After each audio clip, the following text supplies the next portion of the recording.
Welcome back to another episode of the Girl Boss Method podcast, hosted by myself, Ritu Bra.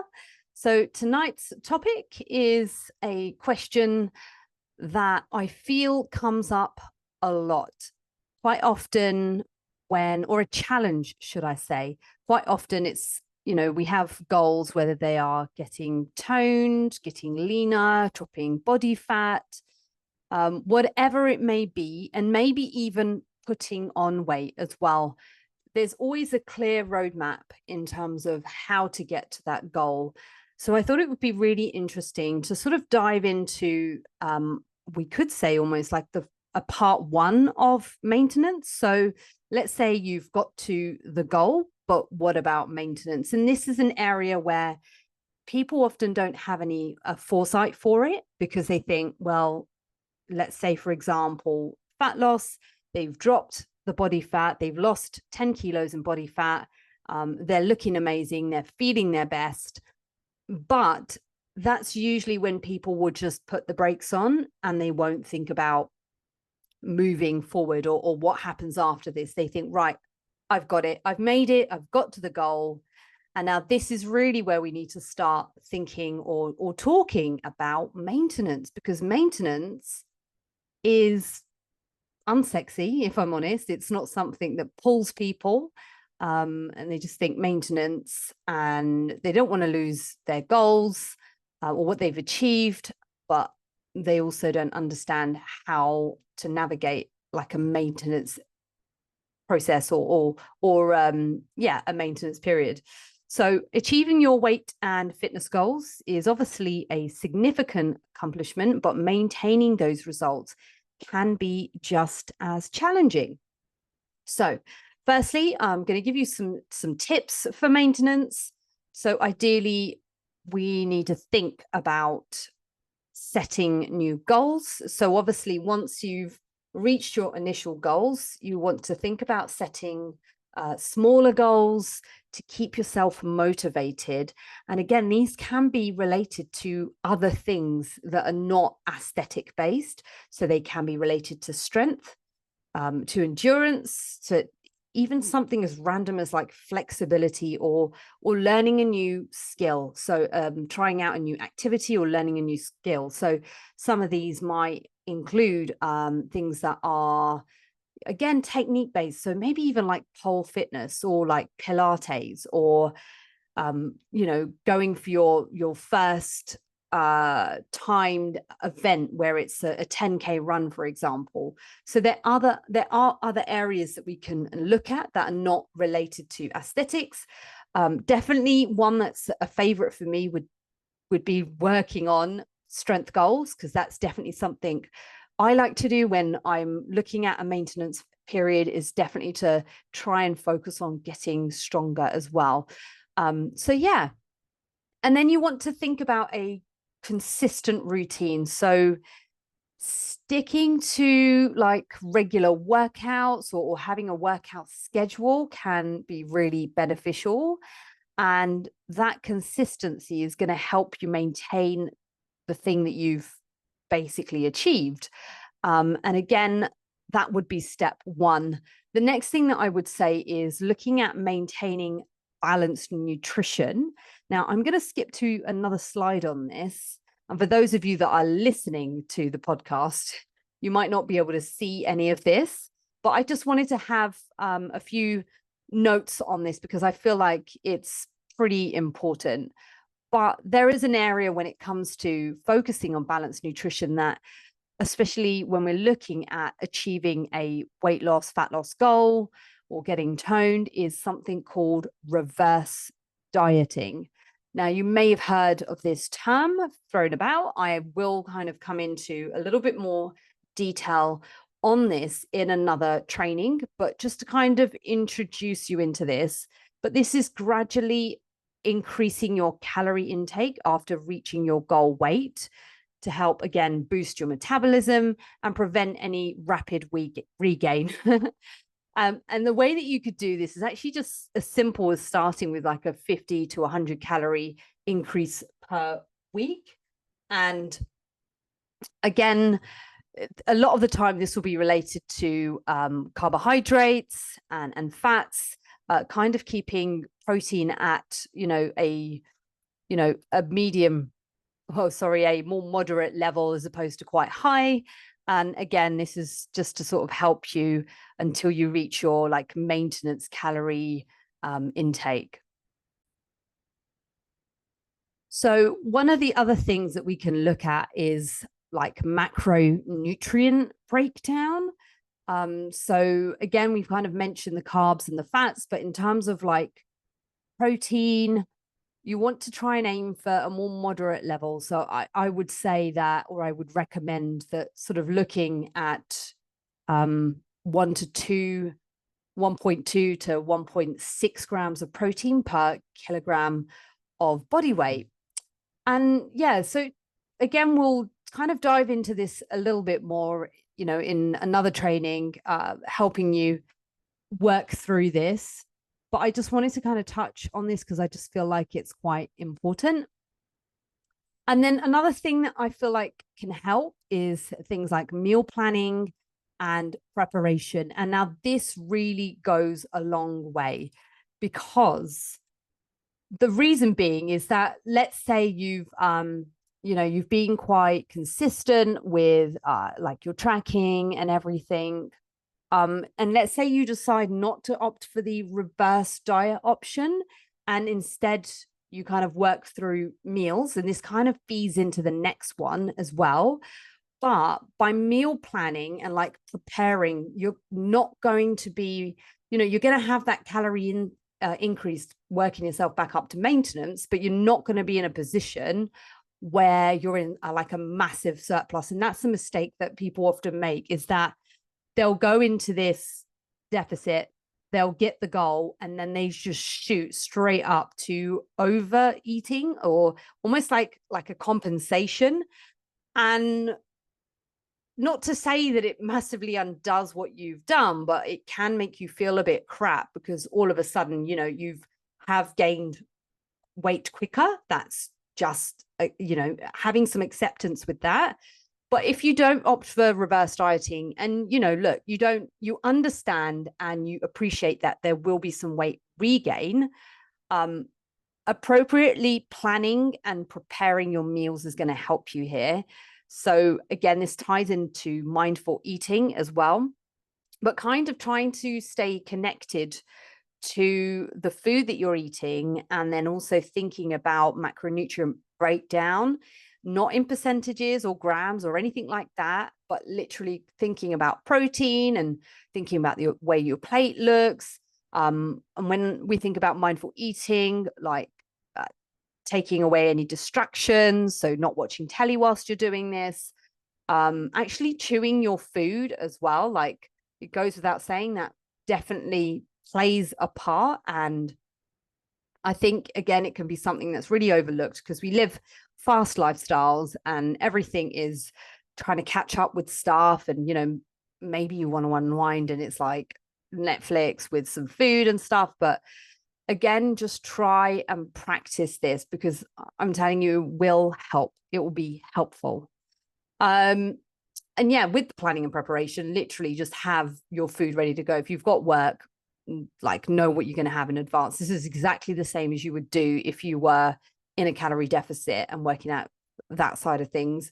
Prepare decent food in advance. And it's not to say that you're never going to enjoy donuts and chocolates and ice cream and all the rest of it, but those are not going to be the building blocks of your diet. Unfortunately, they can be enjoyed totally, but they're not going to be the building blocks of your nutrition. So it could be that you opt for a more flexible approach, that perhaps maybe you eat as you were eating before and your surplus goes on those treats, let's say. And then monitoring your progress. So if you are serious about this and you want to make sure that, you are working at a level that kind of brings you back to maintenance, but you also want to try and monitor, not to get like emotionally driven by this, but keeping a track of things like your body weight and your body measurements. And you'll find that if you stick to the basics and you just carry them through with you, that when you are putting on weight, it will be in a different way than before, because you've almost like put yourself into, you know, sort of like recomping, in a sense that you're going to be you're going to be perhaps maybe leaner in some areas, and putting on weight in a different way. Basically, you're going to feel more toned and strong. Yeah. So monitoring, again, your body measurements, your weight, and then also just thinking about your like overall well-being and your feeling of well-being. So again, inside the program, we do like check-ins every week, like actual check-in forms, and these are like reflective processes that we do. And again, these are going to massively help you sort of in terms of your just jotting down and almost like journaling what's going on as well. So yeah, that's one thing I haven't added, is actually journaling. Might be quite nice. And then again, staying active goes without saying. Just because you've reached a goal, don't just give up on your fitness journey. And then hydration and sleep. Make sure that your sleep, you're ticking that box. You're not relying on stimulants and things. You're staying hydrated. And yeah. So in terms of maintaining that mindset, we want to kind of think of that like positive reinforcement. So thinking, or, you know, even along this process, so, you know, we talked about setting goals or new goals, but celebrate your like small wins and small successes. And these are the sort of things that can help boost your motivation and keep you confident. And mindfulness and meditation. So this can help keep your mind focused. It can also be like, again, it ties into the stress management thing, that again, you really want to make sure that you're not in heightened stress, because that's going to send you off sync and you're going to make poorer food choices. So definitely think about reducing or stress reducing activities as well. And accountability and support. So again, having that support network and that team, like the Girl Boss Method, we can help you keep motivated and keep you accountable. And then remembering your why, because again, I think it's very important for you to revisit this. This kind of ties in with a lot of the journaling stuff or the positive reinforcements. But why did you start a fitness journey? Like, keep those initial motivations in your mind, and that's going to help you maintain your focus. So obviously with these things, we do have to handle setbacks. So avoid perfectionism. So again, if you're not opting for that lovely reverse dieting work, then, and you're just tracking calories, or you're trying to stay in a deficit or anything crazy like that, like work through it without having to be, you know, it's really difficult to try, and even like with the reverse dieting, going for like 50 to 100 calories per week, it doesn't feel like a lot, and it definitely isn't a lot. But I think a more lifestyle approach would definitely be thinking about habits, the habits that you've built. And again, looking at this is not something that you're trying to strive for perfectionism constantly. It's not realistic. It doesn't allow flexibility. And again, you know, there are ways that we can kind of build in that maintenance for you while still maintaining somewhat of your physique as well. And then when we're thinking about those setbacks, reframing your mind. So not thinking, oh my God, I failed, but looking at it as a way to kind of adjust your approach. You know, again, journaling comes in, but having a think about where you may have gone wrong and what you may be able to do in future to prevent that. And a lot of this is not physical, it's mental. And again, professional support. So again, staying with your coach, like working through that maintenance with your coach and those new goals is going to be highly valuable for you. A coach is not just there to help you with fat loss and weight loss or muscle gain. They are there to provide you with that expert guidance and support and actually help you work out the right route for you. So the right route for your lifestyle, the right route for your goals, and the right route for you to mentally sustain and manage. I feel like I've mentioned stress management already, but again, you want to make sure that you're not falling into that pattern of like emotional eating or like losing the motivation for exercise. So trying some alternative things as well. And yeah, look, have a flexible approach with this as well.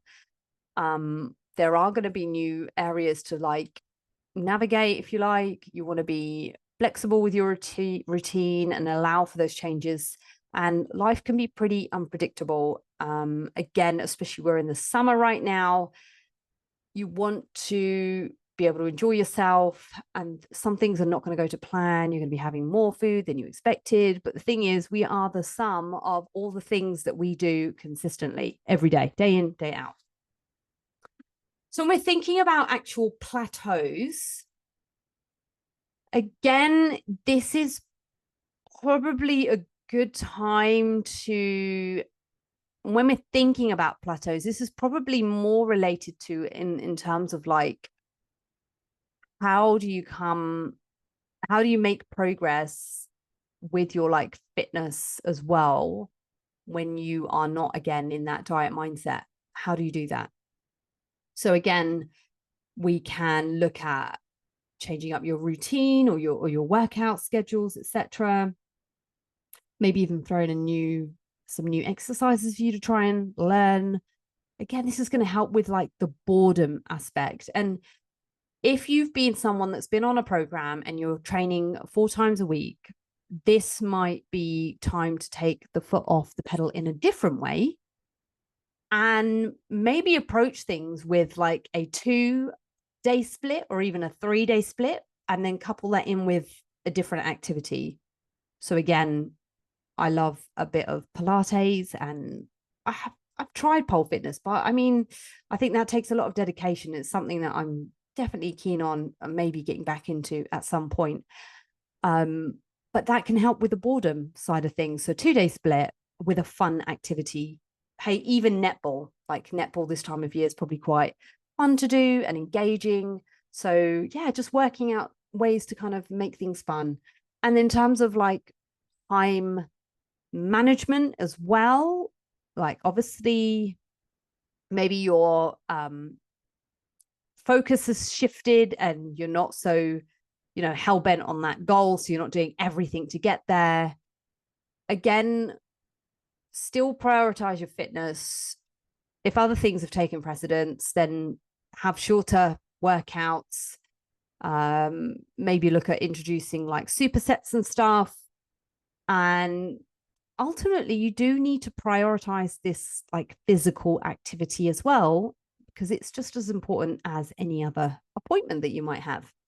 And then when we're thinking about nutritional slips, if you fall off track with, the intentions that you've kind of worked towards or what you've wanted to do, then, or falling off your diet, etc., just get back on track with the next meal or the next thing the next day. Don't kind of think, oh my God, I've like totally messed up. Just get back into good, sustainable habits or work through those. And yeah, ultimately the maintenance is to be enjoyed as well. We will have times of the year where we naturally will be eating more, and that's the time for surplus. And again, that's the time for looking at building goals. And also, again, with weight loss, there's always seasons and times for that as well, but it's not an ongoing thing that we need to be thinking about consistently. We don't want to be staying in phases of diet for endless amount of time. So again, ladies, when I am sort of encouraging you to take time away from this mindset and us looking at a period of maintenance, again, this can be massively helpful if you've just come back from an injury or you've been sick, So again, if you're unwell, you don't need to be eating in a deficit. We need to come away from that. If there's been holidays, etc., to kind of like work through, then this is the sort of ideal time for us to kind of work through. And there's value in maintenance as well, especially if you feel like you're slipping off so-called diet and you feel like you're in a deficit, but you're not really. And some days you are, and some days you aren't. I did actually mention this recently with a chat that I had with someone on Instagram. We did a live, and I was actually talking about deficits in terms of like not just weekly, but also like monthly totals as well. Because again, there'll be times and periods within the month that some of us, not all of us, and again, at different times, that will benefit from a period of maintenance during your monthly cycle, during your menstrual cycle. So again, things like that to consider as well. And what I thought would be really quite cool is to perhaps maybe, for those of you that are looking at maintenance now, maybe you're on the program. Again, this is a discussion that we can have privately together and work through to look at that approach, a flexible approach for you. Or you've just stumbled across this podcast, then if you DM me the word maintenance on Instagram, so you can find me at RichuBrar on Instagram, RichuBrar, then I will shoot across my sample lifestyle weekly routine. So again, this is just a little thing that I've, a little method or approach that something I've put together that is, again, it's very generalized. It's not specific to anyone, but I will give you an example in there of how you might try and build out that lifestyle routine. Again, that might benefit you, then yeah, let me know. Any other questions on this topic? Ask in the group, ladies, or DM me if it's private. For those of you that have been listening on Spotify, on this podcast, then yeah, follow me on Instagram at RichuBrar. And for the rest of you, I will catch you here next time. See you soon.